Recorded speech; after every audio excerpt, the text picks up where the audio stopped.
Assalamualaikum warahmatullahi wabarakatuh.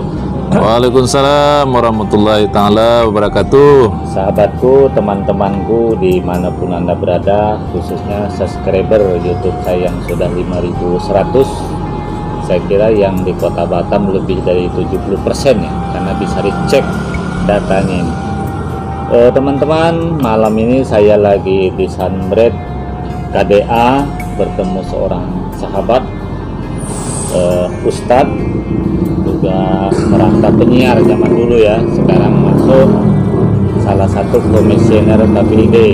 Beliau ini juga perlu kita ambil pelajaran ilmunya, bagaimana latar belakangnya menjadi orang sukses dan bagaimana rencana ke depan tentunya. Mari kita sapa dulu beliau. Assalamualaikum. Waalaikumsalam warahmatullahi wabarakatuh, Pak Mariono. Ini lebih enak manggil Ustadz apa udah? Serah aja lah Pak Mariono. Terus oke. Kita ketemu dulu awal-awalnya waktu di RRI ya? Iya, betul. Masih nggak ada RRI yang di mana? Yang di pusat promosi apa yang di mana dulu? Pusat promosi. Yang di pusat promosi. Berarti betul-betul RRI masih awal ya? Ya, Tahun berapa tuh kira-kira? 2009 akhir. 2009, berarti sudah lama. Oke. Setahu saya Mas Ahmadi ini dari Sumatera Barat, betul? Ya, saya dari Pasaman, Pak. Dari Pasaman, tepatnya di mana tuh? Tidak jauh dari kampungnya Tuanku Imam Bonjol. Pasaman Barat. Oh, Pasaman Barat. Sampai. Oke, nama lengkap setahu saya kan hanya Ahmadi. Nama lengkapnya siapa? Kalau nama sejak lahir itu Ahmadi saja. Tapi kalau nggak salah ada gelar ya? Gelar akademik apa gelar apa? Gelarnya apa gelar suku? Ya, saya sukunya Caniago. Oh, Caniago. Nah, karena suku- saya melihat di Batam banyak yang Caniago. Kalau suku Caniago ini adalah suku kerajaannya Pagaruyung. Oh, gitu ya. Ya. Jadi Pak Garuyung itu punya suku yang kerajaan, Ya. itu Jadi- Caniago. Jadi kita ini bangsawannya Minangkabau lah istilahnya. Iya, iya, iya. Ngomong-ngomong cerita suku, ada berapa suku Sumatera Barat? Kalau yang besarnya 4 lah. Caniago, terus Bodi, Piliang, Koto. kalau Melayu bukan? Bodi, Caniago, Piliang, Koto. Jadi dia pecahan. Pecahan aja. Jadi kalau Melayu ini dia dari Riau sebetulnya, dari Siak sebetulnya. Oh, dari Siak. Tapi ada juga yang orang Minang suku Ya. Melayu, berarti Karena ayah saya Melayu. oh, dari jadi Siak. wajar tahu ya. Jadi ceritanya di Pagaruyung itu dulu kan beragama Buddha, Pak. Jadi datangkanlah pengajar dari guru-guru dari Siak. Oh, Maka sampai sekarang orang guru di Sumatera Barat itu ulama disebut orang Siak. orang Siak. Orang Siak. Padahal belum tentu orang Siak ya. Belum tentu orang Siak. Orang Riau lah, orang Ya. Pekanbaru ya. Nah, oleh kerajaan Pagaruyung pada saat itu dikasihlah dia semacam datu dan tanah ulayat, sehingga dia ikut dalam persukuan di Minangkabau. Oke, Mas Ahmadi, lahir tahun berapa? Saya lahir 1981, Pak. 1981, berarti masih sangat muda ya. Muda sekali. Lahir di Padang apa di Padang apa di Batam? Di Pasaman. Ya, karena ada orang Minang nih kan, kayak Pasman Amnur. Ya. Katanya kan Minang hanya keturunan, lahirnya pun sudah Tanjung Pinang kan. Kalau kita berarti betul-betul di Padang. Oke, kok bisa ada di Batam tahun berapa tuh? Saya ke Batam tahun 2007, Pak. 2007. Oh, berarti lebih duluan saya 4 tahun ya. Iya. Tahun 2007. Itu langsung di RRI, tidak? Belum, saya waktu itu memang udah wartawan juga di Pasaman, di Padang. Mhm. Nah, kemudian saya menikah sama orang Batam. Mhm. Nah, saya hijrahlah ke Batam. Mhm. Awalnya saya bergabung di Batam TV, Pak. Batam TV dulu. Batam TV. Oh, Ada- awal-awal Batam awal, TV ya? Awal ya. Oke, kalau 2007 saya dapat informasi kuliahnya di Batam kan? Kuliah di Batam saya, Pak. Di mana tuh? Di STAI Ibnu Sina, Taib Nusina. Ngambil jurusan? Pendidikan Agama Islam. Oh, patutlah Buya juga ternyata. Ya. Oke, Mas Ahmadi. Berarti lahir tahun 81, sekarang umur berapa tuh? Masuk 42. 42. Ini sedang sukses-suksesnya insya Allah ya. Insya Allah, amin. Tahun 2007 ke Batam, nikah tahun 2007 juga. 2007 juga. Orang mana tuh istri? Dia besar di Batam, asal orang tuanya dari Pariaman. Oh, Pariaman. Oh, berarti kita dibeli nggak dulu? Ya mengikuti adat lah. Katanya kalau Pariamani kan Ya. kita yang dibeli katanya, walaupun mungkin itu hanya istilah ya. Sekarang Uang jemputan istilahnya. uang jemputan. Sekarang berapa anak? Anak ini baru lahir nih Pak. Jadi Ada 5. 5. Ya Allah, kalah saya. 5 itu satu istri apa 2 istri? 1 Pak. Satu. 1. Ya. Oke, berarti istilah istri cukup 1 lah ya. Ya. Oke, Mas Ahmadi, saya melihat orang Sumatera Barat ya. Saya kan baca buku dan saya termasuk salah satu yang kagum. Dia menurut saya orang Sumatera Barat ini paket komplit. Ya. Ada 4 kekuatan yang ada dalam dirinya. Buya, artinya banyak ulama, ustadz di mana-mana ya. Ya. Bahkan sekarang ada yang sangat tenar itu Buya Arozi itu ya. Ya, Itu Buya dua. Arozi. Itu satu. Juga Sumatera Barat ini pedagang, Ya. itu kan saudagar. Ya, betul. Dan sebelum Indonesia merdeka pun banyak saudagar Minang tuh kan. Betul. Kemudian yang ketiga birokrat dari zaman dulu. Iya. Banyak orang Sumatera Barat tuh yang bekerja pada Belanda, Ya. tetapi tetap kritis dia Iya. dan nyaris seluruh Indonesia. Kemudian yang keempat juga politisi, Ya. pejuang. Berjuang. Dan menurut saya Minang ini kan paket komplit. Ya. Jadi ulama Iya. dan itu sekarang bisa kita lihat di Batam nih ya, banyak yang mungkin anggota PMB. Ya. Saudagar juga banyak yang kaya-kaya. Kemudian politisi juga dan kita lihat anggota DPR juga banyak. Dan kemudian juga sebagai birokrat, Iya. makanya banyak. Nah, Mas Ahmad ini saya melihat untuk saat ini Buya jelas kita sama-sama anggota PMB kan. Kemudian birokrat jelas karena bagaimanapun di KPID itu kan termasuk kelompok rumpun birokrat. Pemerintah. Pemberitaan gitu ya. Oke, yang belum ini saudagar. Itu ya, nanti saya tanya apakah saya nggak tahu. Yang kedua politisinya belum. Nah, sekarang saudagar dulu. Kira-kira sekarang ini ada usaha nggak? Setahu saya kan baru 2 yang nampak. Ya. Sebetulnya saya ada usaha saya Pak. Ada. Ada Apa itu? kargo. Oh, ada juga ternyata. Tapi karena saya di pemerintahan di Komisi Penyiaran dikelola adik saya sekarang. Oh, berarti Saya komisaris. komisaris ya? Komisaris. Oh, ternyata ada. Jadi 3. Nah, tinggal yang terakhir politisi. Ini kan 2024 sudah di depan mata, Betul. gitu kan ya. Banyak para ustadz, para ulama. Tentu saya melihat bukan orang Minang, ya, karena latar belakang. Kalau orang Minang 4 itu digabungkan dari zaman sebelum merdeka. Nah, kira-kira Pak Ahmadi tahun 2024 itu kan nanti ada 5 kartu pemilih ya. Ada calon presiden, ada calon DPD, calon DPR RI, ada calon DPRD Kepri, ada yang Batam. Kira-kira ada nggak salah satu dari itu kira-kira tahun 2024? Ya, kalau ini bicara niat Pak Mariono Iya, ya. iya. Nah, kalau niat dari dulu pasti ada. Berarti kita memang dari dulu memang ada keinginan maju legislatif. Saya latar belakang saya Pak aktivis dan sedikit wartawan. Kemudian Oh. saya orang pesantren. Aktivis, wartawan, pesantren. Ya. Jadi apa yang disampaikan oleh guru-guru kita, buya-buya kita dulu, antara dunia dan akhirat itu nggak berpisah, Antara dunia akhirat tidak berpisah. terpisah. Ya. Artinya kita harus ikut berjuang memperbaiki keadaan yang ada di sekitar kita, terutama, apalagi untuk bangsa dan negara. Salah satunya melalui anggota Betul. DPR. Terus begini, kan banyak teman-teman kita sendiri ya yang tergabung dalam Mubalik, apapun organisasinya. Itu kan teman-teman kita juga, yang di PMB, yang bukan PMB, itu kan kawan-kawan kita juga. Betul. Ada yang mengatakan, ngapain masuk anggota DPR? Masuk kelompok setan katanya kan, artinya kelompok tak baik. Ya. Nah, nanti kalau Ustadz masuk situ jadi kotor pula. Ya. Nah, kira-kira untuk meluruskan kawan-kawan yang pendapat menurut saya keliru, apa jawaban Pak Ahmad? Ya, kembali ke hadis Rasulullah itu Pak. Nah, gimana itu? Khairun nas ampuhun nas. Khairunas ambahun minas. Ampuhun nas. Jadi sebagai manusia bermanfaat bagi orang lain. Oh, maksudnya kalau bukan anggota DPR bisa membantu itu tak begitu maksimal. Betul. Tapi begitu menjadi anggota DPR maksimal. Satu contoh begini Pak, ada orang sakit, orang sakit aja nih Pak. Iya, iya. Dia nggak punya KTP, nggak punya kakak, nggak punya apa. Kemudian ini terjadi di saya nih waktu saya meliput di perdebatan dulu Pak. Kita tak cerita orang ya. Nah ini cerita sini. Iya, iya. Ada seorang warga sakit jantung Pak, jantungnya bocor. Iya, iya. Jadi udah berobat, duit nggak ada, dia datang ke dewan. Satu dewan di perdebatan itu Pak, sekitar tahun 2011. Iya, iya.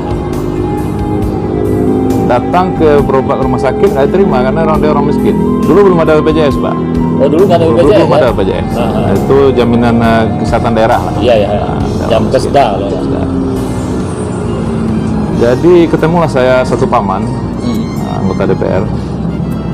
Saya bilang, paman, ini orang ini bantulah saya bilang kan. Ya enggak. Saya wartawan, baru wartawan saya Pak. Wartawan apalah kita ya kan. Iya, iya. Tapi kita punya akses ke dewan. Bantulah untuk berobat. Nah, betul sekampung sama paman ini kan. Oh, iya, iya.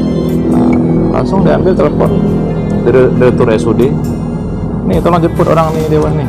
Jadi yang nelpon anggota DPR. Dewan. Oh, iya, iya. Tidak lama Pak, orang terjemput. Karena anggota DPR Orang DPR. Kalau wartawan nelpon, belum tentu ini konfirmasi apa atau apa ini? Belum terjawab kan? minta duit atau apa lagi. Nah, jadi itu yang saya lihat ternyata dewan ini kalau betul-betul kita gunakan untuk kemanfaatan umat sangat luar biasa sekali. Itu contoh nyata Pak yang saya alami. Ya, jadi kita tak cerita orang lain ya. Enggak, itu saya yang meliput waktu itu di dewan. Ya, jadi untuk teman-teman ya yang mengatakan untuk apa masuk dewan, tak ada guna, hanya nanti kalau malaikat masuk DPR jadi setan. Menurut saya itu keliru. Tadi betul juga ya. Ada tidak usah jauh-jauh lah kalau kita nak masukkan anak sekolah. Ya. Itu kan, kalau kita bukan anggota DPR kadang bubuih pun tak didengarkan. Maaf, ada salah satu anggota DPR itu di Batam ya. Walaupun bukan dapilnya, ternyata kepala sekolah itu nurut semua. Ya. Karena anggota DPR. Untuk kawan-kawan mau balik ini, Iya, iya, silakan. jangan kita alergi dengan politik. Jangan alergi dengan politik. Ya, kenapa? Karena bayi yang baru lahir saja berpolitik Pak. Baik, gimana politiknya baik? Nah, contohnya dia lapar, haus, dia nangis, tak susu. Oh, Kemudian strategi minta. ya, kemudian popoknya basah, Pokoknya basah. dia nangis, Nangis. tidak mau tidur. Itu politik juga. Ya, politik juga. Bayi yang baru lahir juga politik, apalagi kita yang sudah dewasa. Artinya kita tak mungkin menghindari politik. Tak bisa Pak.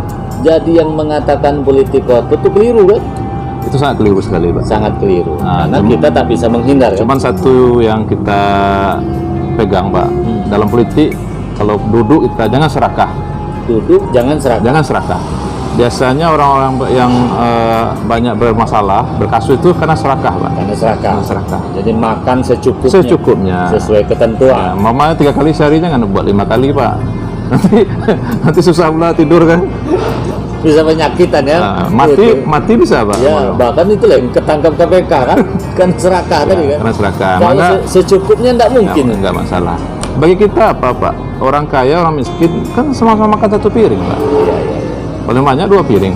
Iya, iya, iya, betul. Ngopi sama-sama 1 gelas. Kalau ingin serakah jadi pengusaha saja biasa berketurun. Oke. Ada ungkapan, orang jadi anggota DPR ini nyari duit aja katanya. Nah, itu gimana tanggapan kamu?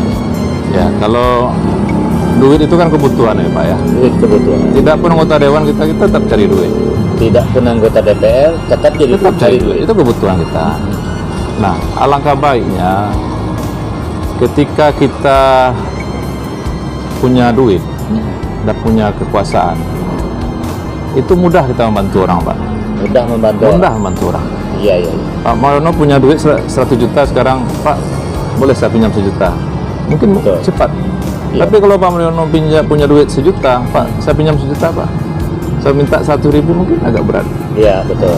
Artinya begini, kalau jadi anggota DPR tak ada duit pun repot juga ya. Repot Pak. Jadi selain punya kedudukan, bisa merintah orang, tapi juga harus punya duit. Ya, Karena ada kalanya orang ini juga bukan butuh yang lain-lain, butuh cash, betul. itu kan? Ya. Nah, jadi ternyata duit penting. Jadi begini Pak Mariono, saya Makanya dari 5 tahun yang lalu saya rintis usaha Pak, usaha kargo, saya komisaris, tadi saya direktur utama. Ini kan nggak ada kaitan sama pemerintah ini. Nggak ada kaitan. Nah, jadi bagaimana kita buat usaha, ataupun rumah makan, apotik, kargo, yang ada kaitan dengan jabatan kita. Oh iya. Nah, sehingga gaji atau tunjangan yang ada kita terima dari DPRD, dari pemerintah, bisa maksimalkan untuk masyarakat. Sementara untuk kebutuhan kita ada usaha yang berjalan. Nah, dan saya ingatkan juga kepada kawan-kawan yang mau maju, harus ada pendamping usaha kita. Artinya setelah kita nggak dewan kan 5 tahun Pak Menino. Iya. Jadi kita tidak seperti orang kebingungan.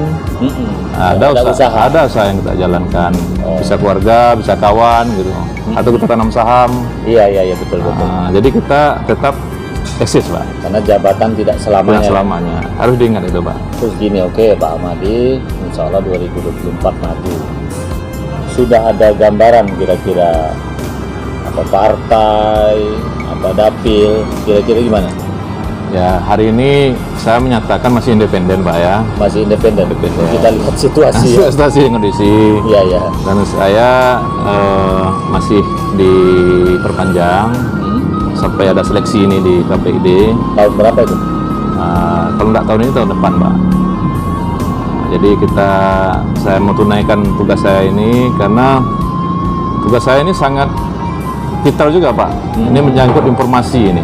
Informasi publik ya. Ya, hoak dan sebagainya itu yang kita bina selama ini. Jangan sampai media ini menjadi sumber daripada perpecahan masyarakat. Ini yang kita jaga. Untuk menjaga kedaulatan kita juga Pak. Apalagi kita di daerah perbatasan Pak Beno. Terus Pak Ahmadi ke Batam tahun 2007. Tentu sudah bisa dikatakan 15 tahun. Dari awal ada niat politik. Nah, untuk menang itu kan ada basis ya, harus punya basis. Kira-kira ketika kita ada niat maju, sekarang sudah bisa terpetakan basis kita ya. Kalau dari sisi suku, mungkin Minang. Menurut saya itu jangan sampai tak dipegang. Yang kedua mubalik. Cuman saya mubaliknya agak ragu. Mubalik ini bukan tak baik, karena mirip artis. Karena banyak politisi juga soalnya. Iya. Nanti kawan-kawan ada yang memahami ya. Memang tak bisa juga kita terlalu pegang. Karena banyak orang pintar Pak yang membalik ini. Terus dari sisi organisasi keagamaan yang terbesar di Indonesia ini kan ada NU, ada Muhammadiyah, ada yang lain. Kalau Pak Ahmadi lebih kemana nih? Kan ada NU, ada Muhammadiyah, ada Al-Wasliyah. Kira-kira kita mana? Saya dari pesantren memang kader NU Pak. Oh NU.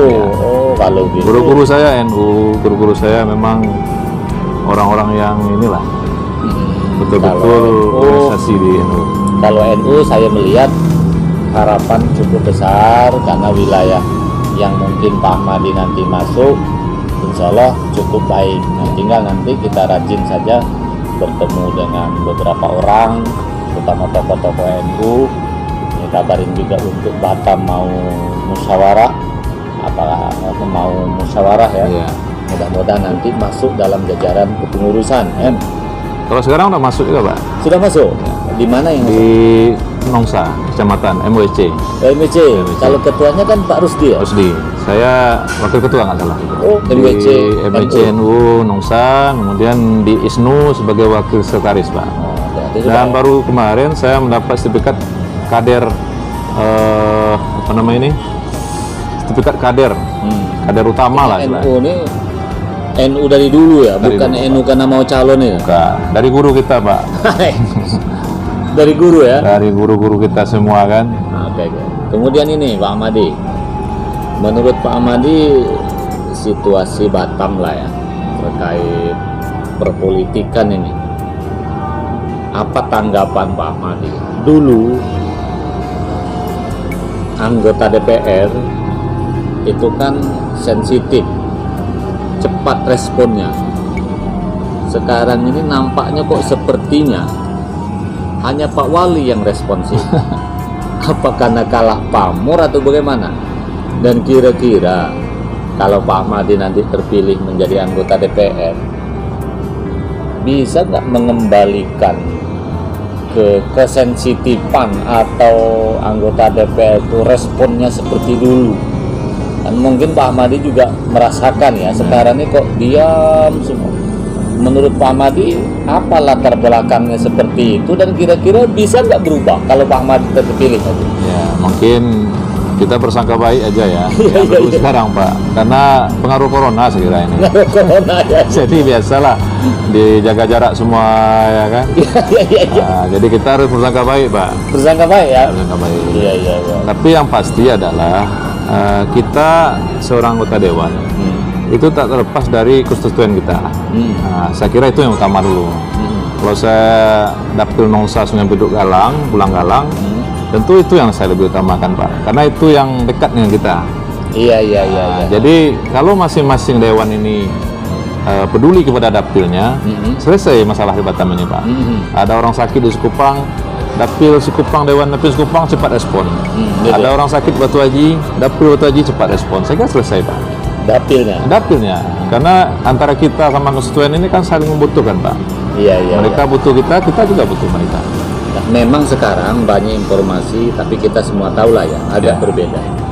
Secara umum, orang kalau sudah duduk, satu, matikan HP atau ganti nomor, Ya. gitu kan? Ya. Yang kedua, pindah tempat tinggal pula. Atau pindah dapil pula. Kalau pindah dapil oke lah. Oke lah ya. Ini pindah tempat tinggal. Iya. Misalnya Pak Ahmad ini kan sekarang nomornya yang biasa dipakai itu. Yang kedua, tempat tinggal. Saya lagi-lagi puji Pak Rudi sebenarnya. Coba bayangkan, dia jadi wali kota tetap tinggal di Rosdel. Ya. Waktu bukan wali kota pun kan Rosdel. Ya.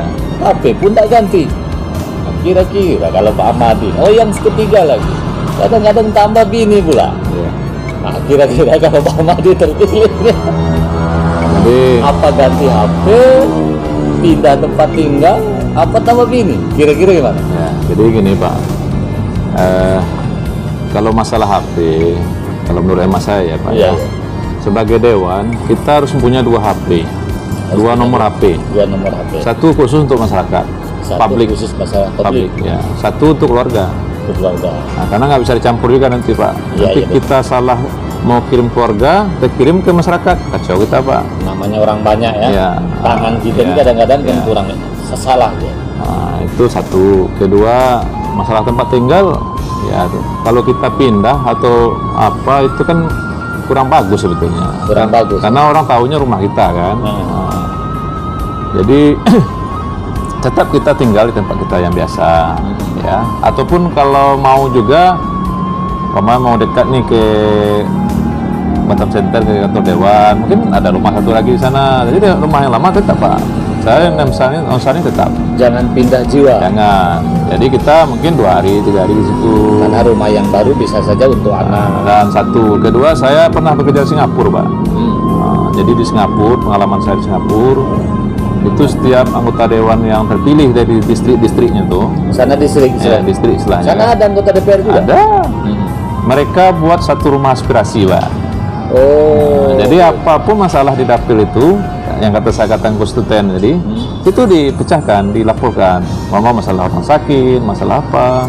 Jadi di dapil ini ada staff. Ada staff yang mencatat atau menerima laporan orang itu, dan kita diperjuangkan ke tingkat Kalau Indonesia baru DPR RI itu ya. yang ada staff. Nah, kalau kita bisa buat rumah aspirasi Ahmadi Center namanya kan, Ahmadi Center. Ahmadi Center. Mantap Di Nongsa, juga. kan.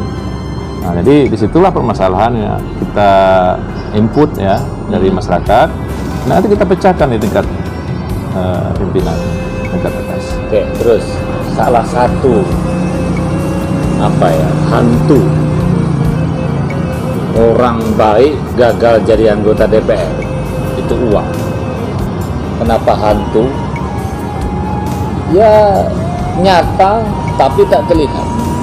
Nah itu kan. Sementara Ustadz ini kan paling banyak jamaah yang kadang-kadang dapat serangan fajar, kadang-kadang hanya doa. Kira-kira untuk menang ke situ ada nggak siasat-siasat tersendiri atau bagaimana tuh? Kalau siasat nggak mungkin saya bocorkan di sini Pak. Oh. Kan gitu. Iya ini rahasia ya. Ini rahasia. Oh iya. Saya kenapa bicara begini Pak? Saya hampir 20 tahun saya jadi jurnalis, Pak. Tahu ya. Jadi kalau apa yang dibuat Dewan, apa yang direncanakan Dewan, apa tindakan Dewan, kita udah paham semua, Pak. Termasuk tadi kenapa Dewan matikan HP. Itu saya tahu. Oh, itu ya. Tahu masalahnya apa. Belum tentu salah. Belum kan? tentu salah. Iya. Jadi masyarakat jangan mudah suudzon dulu. Ya udah suzon. Iya. Kenapa di WA nggak dibalas?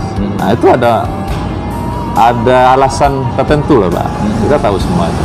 Oke, terakhir Mas Ahmadi, di mana-mana orang kalau ingin maju, setidak-tidaknya satu mendapat restu orang tua.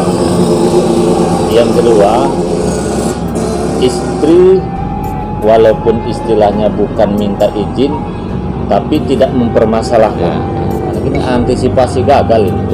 Sebab kalau istri mempermasalahkan, nanti akan timbul masalah. Menang kalah itu timbul masalah. Kalau orang tua menurut saya restu.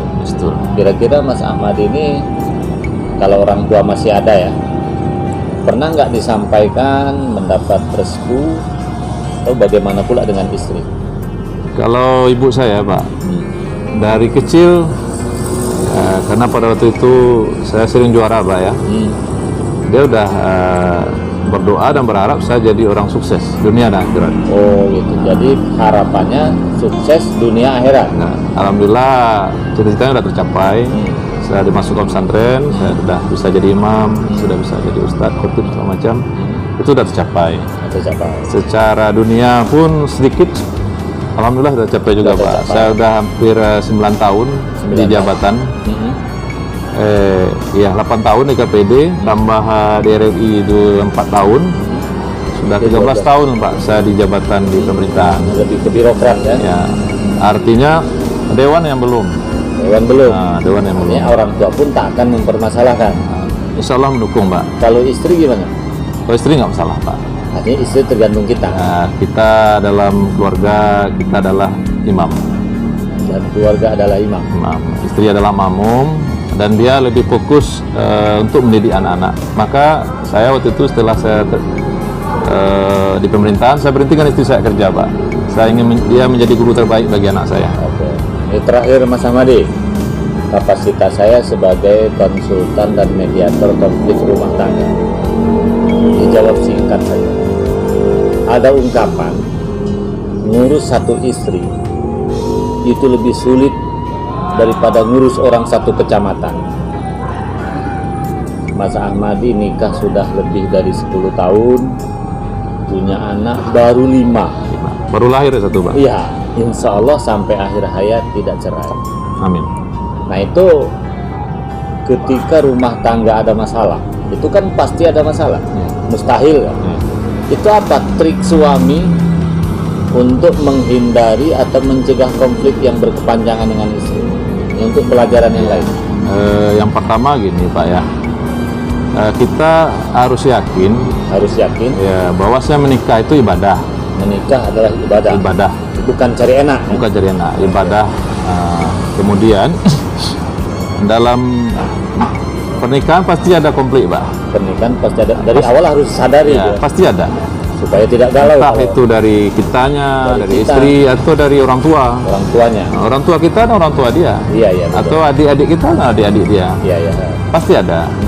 Cuman dalam menghadapi masalah ini, kita harus punya komitmen sama istri. Punya komitmen dengan istri. Ya, bahwasanya apapun permasalahan yang kita hadapi, kita akan berusaha mempertahankan hidup rumah tangga ini. Oke, berarti kata kuncinya apapun yang terjadi bertahan. Oke. Itu satu, Pak. Yang kedua ya, yang ketiga, ini pengalaman kita juga, Pak. Istri ini dia wanita ini cepat memaafkan, Pak. Mudah memaafkan. Nah, jadi kalau istri kita lagi nggak enak, lagi kesal, kita dengar aja, Pak. Nah, kita dengar aja. Lama-lama kan dia capek, Pak. Nah, kita tutup dengan doa kefatul majelis. Udah selesai pidatonya. Nah, mari kita tutup dengan doa kefatul majelis. Subhanaka bihamdika asyhadu an la ilaha illa anta astaghfiruka wa atubu ilaik. Oke, Pak. Jadi kita sebagai suami perlu tahu juga tipikal istri kita, Pak. Nah, kalau dia lagi panas, nah, jangan kita panas juga. Nah, tapi kalau kita lagi panas juga, dia paham juga, harus paham juga. Dia jangan banyak cerita pula, ya kan? Kalau dia lagi panas, Kita jangan dingin. ikut panas. Ikut panas. Kita Lebih dingin. bagus nongkrong di sunbed, Ya. minum teh obeng. Iya betul.